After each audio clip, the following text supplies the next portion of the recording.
All right, ladies and gentlemen, welcome back to the channel. Tonight we're going to be talking about the Chicago Bears 37-17 victory at home over the Atlanta Falcons. Justin Fields and the Chicago Bears offense with 432 freaking yards. They had 0 turnovers and they had 4 takeaways.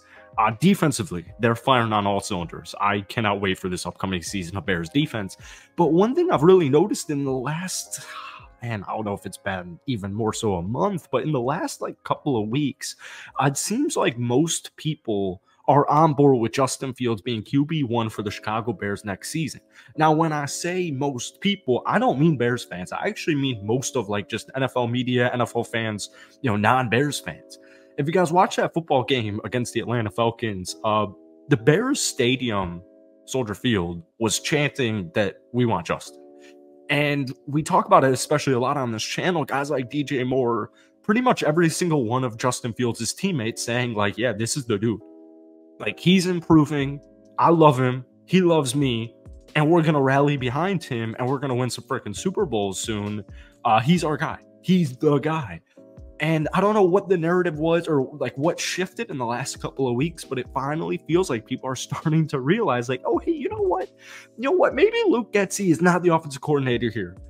Maybe outside of DJ Moore and Cole Kmet in the second half of the season, maybe the Bears really don't have anything going offensively. And maybe we should give Justin Fields the benefit of the doubt. So if you guys know me, if you guys know this channel, I think Justin Fields should be QB1 next season. I don't think they necessarily need to draft Marvin Harrison Jr. at 1. I think they could trade down to pick number 3 and then have another top 10 pick and go, you could still go probably Marvin Harrison Jr. at pick number 3 and then Brock Bowers later on. But we'll wait for all that draft talk once we get closer to the draft. They still have one big game against the Green Bay Packers, which brings us into a talking point. But before we get into it, if you guys enjoy this video, be sure to hit that like button, hit that sub button for daily NFL content, along with a couple of Bears videos on this channel every single week. Bears fans, you guys are awesome. If we could try and get this video to 500 likes, that would mean the absolute world to me. So I saw a really interesting tweet, pretty much comparing actually the Detroit Lions to the Chicago Bears. So the Lions last year in 2022, 1-6, they go 8-2 to finish 9-8 on the season. The year prior to last season, they only won 3 football games. They missed the playoffs, but they did take down the Green Bay Packers in the final week of the season, and they had 2 first-round picks following the draft.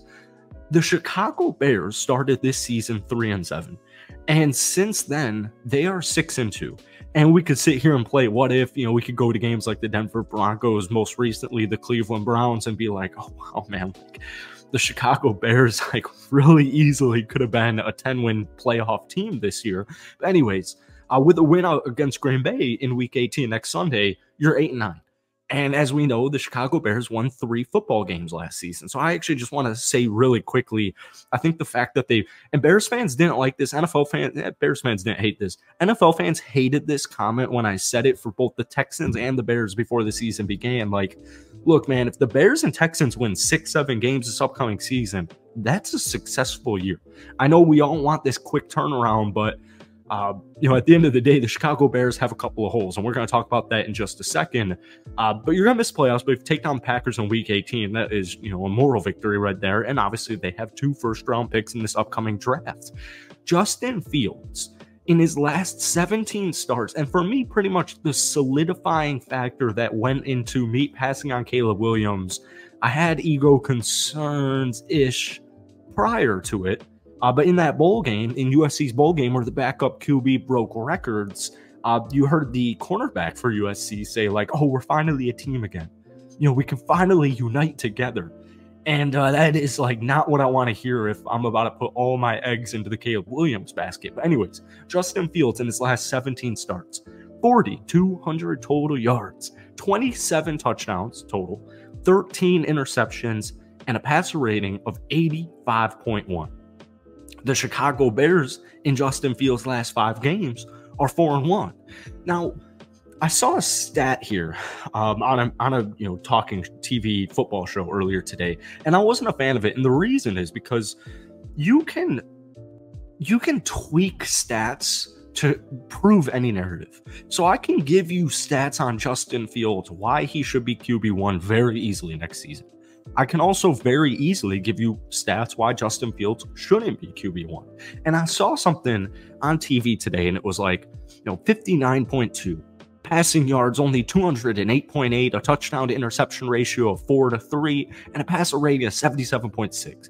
And the host was saying, why he would take Caleb Williams, which is perfectly fine. But it's so weird to me now that the Chicago Bears are starting to win some football games that, and we talked about this in our last Bears video, like, it's so crazy how short end of the stick Justin Fields really gets in the grand scheme of things. And Chicago Bears fans know exactly what I'm talking about, the dysfunctionality of the Bears organization. And I'm talking ownership group, not Ryan Poles. Why is it that Justin Fields, when he's losing, wins are quarterback stats? But when he's winning and he's won 4 out of his last 5 games, all of a sudden, wins are not a quarterback stat. Now, I don't think wins are necessarily a quarterback stat, but you get what I'm saying. The narrative is just flips every single week here. And the Chicago Bears are in a really, really good position. And I have this crazy statistic. And I also want to say, first off, Justin Fields had a really good stat game against the Atlanta Falcons. But if you watched that football game, it was even better. It was almost perfect. 20 of 32, 268 yards, a touchdown, and no interceptions. And he should have had a touchdown with the Tyler Scott, another drop catch, but this happened to be a touchdown. Just kind of speaks for the whole Bears season outside of DJ Moore and Cole Kmet. But he also had 45 rushing yards on only 11 attempts for 1 touchdown as well. Lucas Patrick, the center position, in the last 5 games, he's allowed 13 pressures and he's had 4 penalties. The center position needs to be fixed. But I think a really good stat to just kind of hammer home this point, and I actually must preface this giving flowers, which I never thought I would ever say, to Luke Getsy. I think he called his best offensive game in week 17 yesterday at this time in recording yesterday against Atlanta. But Justin Fields has thrown 46 screen passes this season. He's completed 36 of them, for 188 yards and an interception. And for some weird reason, I'm still seeing all of these stupid ass screens. Now, I love screens when they're used properly, but I think that's just a good statistic that hammers home Luke Getsy was not the offensive coordinator for Justin Fields. And yeah, you make some mistakes, you win some, you lose some, but at the end of the day, what I'm seeing from Justin Fields, and especially just the overall energy of this football team, everybody rallying behind Justin, I think he's deserved QB1 next season. And I will say a win over the Green Bay Packers in Week 18 would 100% solidify for me personally that not only Matt Eberflus is back at the helm next season as the head coach, which I'm fine with. He's a first-year coach. He's going to make some bad decisions, but it would 100% solidify Justin Fields as the starter. That's it for tonight. If you guys enjoyed it, be sure to hit that like button, hit that sub up, but most importantly, did yesterday's performance against Atlanta do anything for you? Is Justin Fields your starting quarterback next year? Peace.